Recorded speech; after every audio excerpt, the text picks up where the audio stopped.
Bonjour, dans cette séquence je vais vous parler de la notion de Request Dispatcher.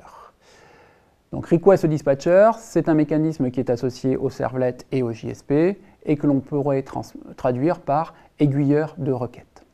Donc le but est de, à partir d'une servlet ou d'une JSP, orienter le requête vers une autre JSP, une autre servlet ou toute autre ressource accessible par HTTP. Donc il y a deux façons d'utiliser le Request Dispatcher, soit pour faire un transfert, soit pour faire une inclusion.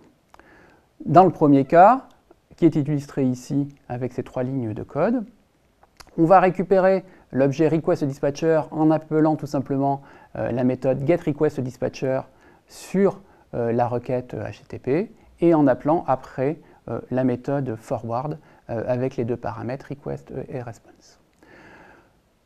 Le RequestDispatcher va être associé à une URL, que ce soit une URL absolue comme ici ou une URL relative, et va transférer la réponse à la requête vers cette URL. Donc c'est un transfert complet, une sorte de goto vers une nouvelle URL. De façon alternative, on peut faire également une inclusion.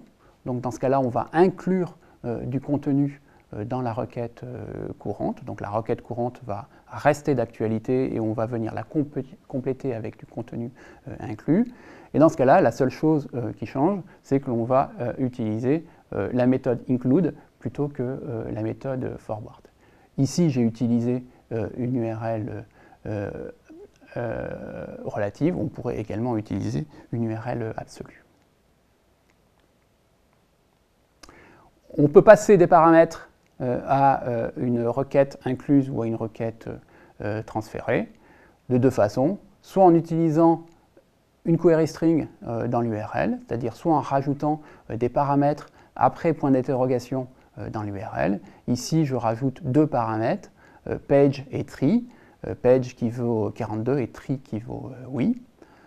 On peut également les passer en ajoutant des attributs dans l'objet request, en faisant comme ici request.setAttribute page42 et request.setAttribute tree oui.